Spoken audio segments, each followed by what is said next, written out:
गांव था, बहुत पुराने जमाने की कहानी होगी, क्योंकि उसमें लिखा है कि प्रत्येक गांव की झोपड़ी में और गृहस्थ रोज होम हवन करते थे। तो और अपनी कृषि करके अपना जीवन चलाते थे। एक गृहस्थ के घर के होम कुंड में, जिसको दिन भर हवन होता था 4 बार 5 बार, और फिर शाम को उसको साफ किया जाता था, तो साफ करते समय उसको अपने घर के होम कुंड में एक सोने का टुकड़ा मिला। सोने का टुकड़ा मिला तो गांव में सबके पास गया, किसका किसका है, किसका है, अपने घर में तो है नहीं। लोगों ने कहा उसको टुकड़ा कैसे मिल सकता है भैया, गिर भी जाए तो किसी की अंगूठी गिर सकती है, गले की माला गिर सकती है, कोई टुकड़ा जेब में लेके नहीं घूमता सोने का, तुम्हारे ही घर का होगा।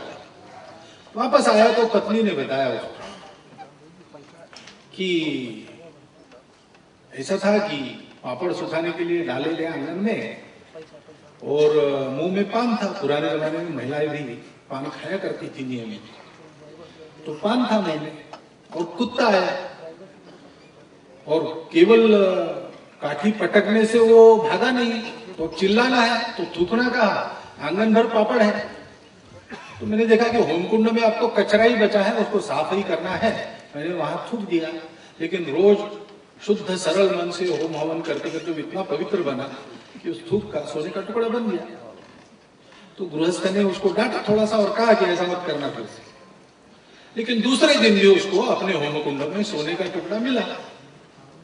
तो वो गांव भर ढूंढने की जरूरत नहीं थी, पत्नी के पास गया, तो पत्नी ने उसकी कुछ बोलने के पहले ही उसको डांटना शुरू किया कि 40 साल तक अपना चला है वैवाहिक जीवन, और तुमने एक सोने का दागिना बनाकर, एक सोने का अलंकार बनाकर मेरे शरीर पर नहीं चढ़ाया।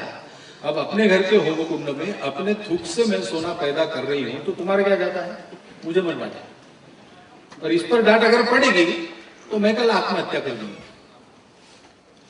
तो फिर वो जरा नरम हो गया, उसने कहा ठीक है, लेकिन किसी को बताना नहीं। अब उसके घर में रोज सोने का टुकड़ा निकलना लगा। तो कच्चा वो झोपड़ी गई, पक्का घर आ गया, टाइल्स वगैरह लग गई, जो भी उस समय की समृद्धि के मानक होंगे वैसे सारे प्रकट होने लगे। तो गांव में चर्चा होने लगी, सहेलियां पूछने लगी कितने दिन रहस्य बना रहेगा। 6 महीने के बाद खुल गया। तो गांव में प्रत्येक घर के गृहस्थ के होम कुंड में सोने का टुकड़ा मिलने लगा। लेकिन एक घर बचा रहा, क्योंकि जिस दिन ये बात खुली हो गई सबके सामने, उस दिन उस गृहस्थ ने अपनी पत्नी को बुलाकर कहा कि जिस दिन अपने घर में सोने का टुकड़ा मिलेगा उस दिन मैं आत्महत्या कर लूंगा, तुम चुनो, सोना चाहिए कि पति चाहिए। तो उसका घर बचा रहा यानी क्या, वैसा ही रहा गरीब।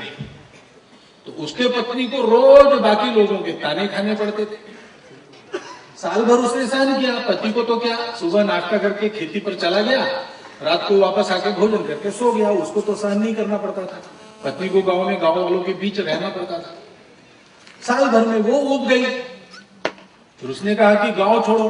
पति ने कहा गांव छोड़ना नहीं, यही रहना है और यही करना है।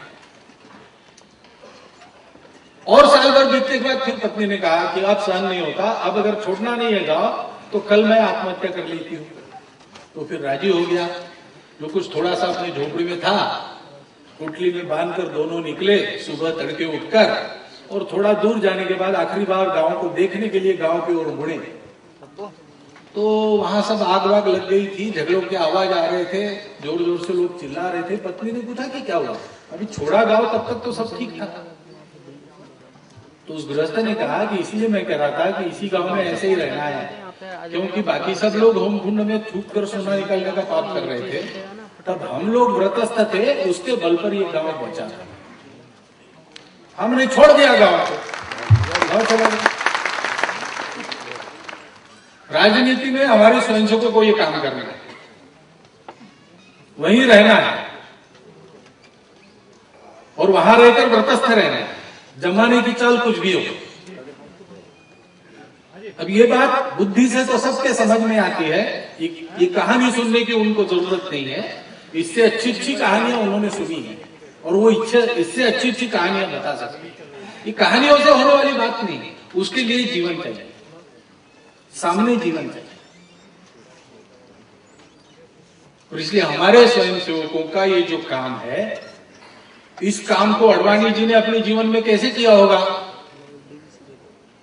इसका पूरा लेखा जोखा इस पुस्तक में मिलता है। इससे अधिक कुछ बात मुझे करनी नहीं। मैं इतनी ही कामना करता हूं, शुभकामना देता हूं कि सार्वजनिक जीवन में काम करने वाले सब कार्यकर्ताओं को स्वयं सेवकत्व का व्रत निभाकर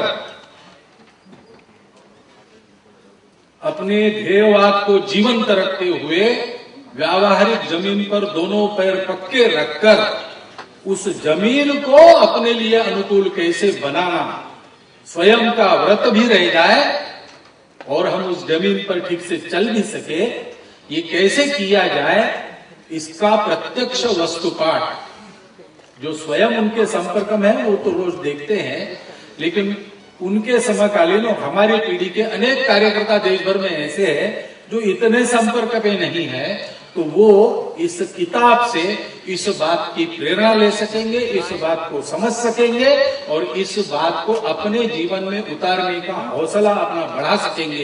ये सामर्थ्य उनको इस किताब से मिल जाए, ऐसी शुभकामना करते हुए और इस पुस्तक के लेखन के लिए सबका अभिनंदन करते हुए अपने 4 शब्द समाप्त।